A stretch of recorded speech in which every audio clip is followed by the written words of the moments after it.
So finally, we're ready to start testing our research questions statistically. While it took us a while to get here, our earlier steps should never be avoided. That is, no matter how sophisticated you may become as a quantitative researcher, you'll always need to examine your codebook, manage your data, and examine descriptive statistics for the variables of interest. In the description of hypothesis testing, when we looked at the association between depression and smoking, we were working with a categorical explanatory variable, the presence or absence of depression, and a quantitative response variable, the number of cigarettes smoked per month.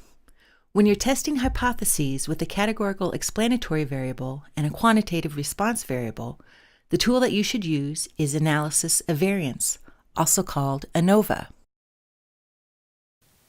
Now that you understand in what situations you would use Anova, we're ready to learn how it works, or more specifically, what the idea is behind comparing means. The test that you'll be using is called Anova F-test. So let's use another categorical to quantitative research question. Is academic frustration related to major? In this example, a college dean believes that students with different majors may experience different levels of academic frustration.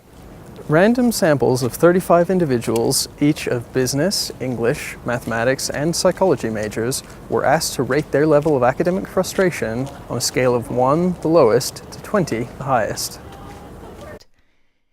This figure highlights that we'll be examining the relationship between major, our explanatory or X variable, and frustration level, our response or Y variable, to compare the different means of frustration levels among the 4 majors defined by X. The null hypothesis claims that there's no relationship between the explanatory and response variables X and Y. Since the relationship is examined by comparing the means of Y in the populations defined by the values of X, no relationship would signify that all the means are equal. Therefore, the null hypothesis of the F-test is population mean 1 equals population mean 2 equals population mean 3 equals population mean 4. Here, we have just one alternative hypothesis, which claims that there is a relationship between X and Y, the explanatory and response variable. In terms of the means, it simply says the opposite, that not all of the means are equal, and we simply write H subscript A, not all the population means are equal. There are many ways for the population means not to be equal. We'll talk about that later. For now, let's think about how we would go about testing whether the population means are equal.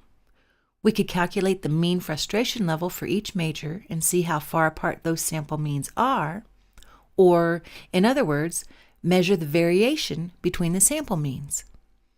If we find that the 4 sample means are not all close together, we'll say that we have evidence against the null hypothesis.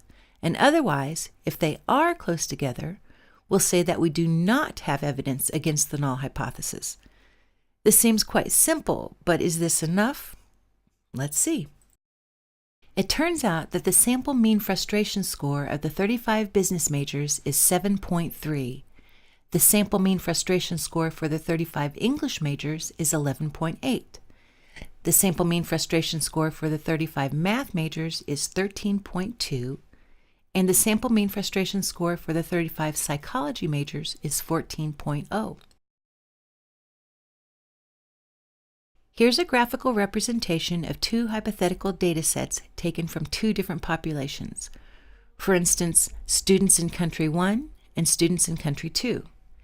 In our hypothetical samples, the means are the same, but they appear in this box plot very differently.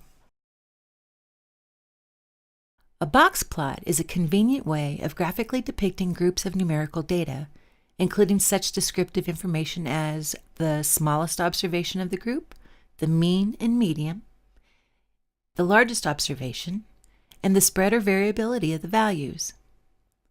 The top of the line that sticks out of the top of the box plot and the bottom of the line that sticks out at the bottom of the box plot are the highest and lowest values. The red dot is the mean.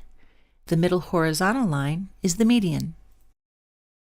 You can see that each data set has the same set of means, and thus the same differences among them. That is, students in Country 1 and students in Country 2 both show data for 4 groups with the sample means of 7.3, 11.8, 13.2, and 14.0, indicated with red marks. The important difference between the two data sets is that the first represents data with a large amount of variation within each of the 4 groups. The second represents data with a small amount of variation within each of the 4 groups. Box plots for Country 1 show plenty of overlap among the 4 groups because of the large amount of variation in frustration scores within the groups.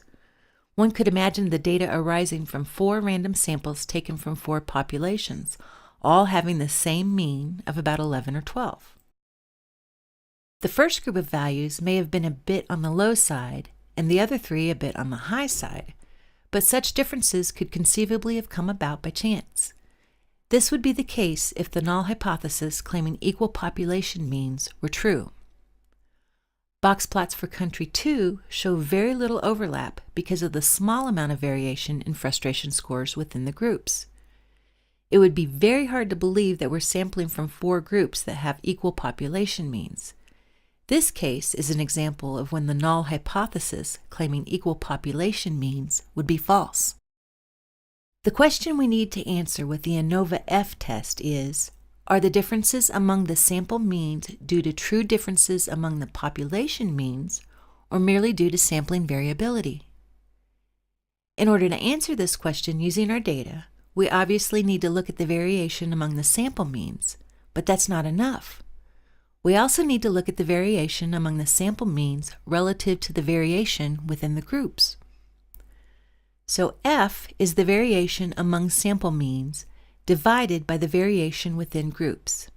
In other words, we need to look at the quantity, variation among sample means, divided by variation within groups, which measures to what extent the difference among the sampled groups means dominates over the usual variation within sampled groups, which reflects differences in individuals that are typical in random samples. When the variation within groups is large, like in Country 1, the differences or variation among the sample means could become negligible, and the data would provide very little evidence against the null hypothesis. When the variation within groups is small, like in Country 2, the variation among the sample means dominates, and the data have stronger evidence against the null hypothesis.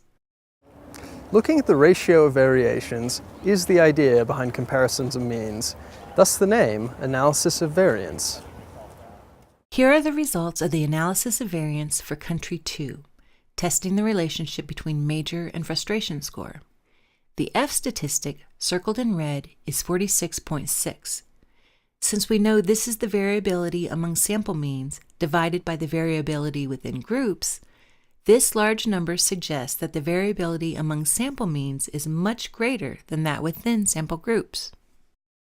The p-value of the Anova F test is the probability of getting an F statistic as large as we got, or even larger, had the null hypothesis been true.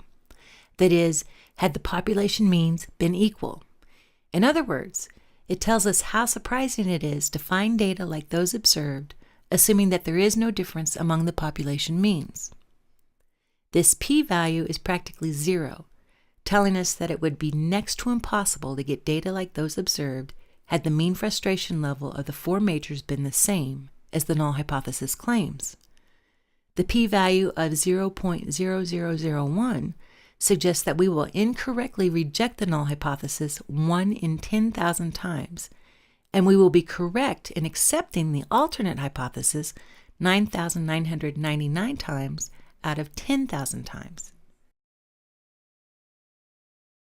So we can confidently conclude that the frustration level means of the 4 majors are not all the same, or in other words, there's a significant association between frustration level and major.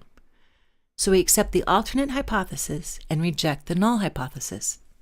Now that you have a feel for analysis of variance, we'll run the test using SAS. We'll use an example first described in hypothesis testing.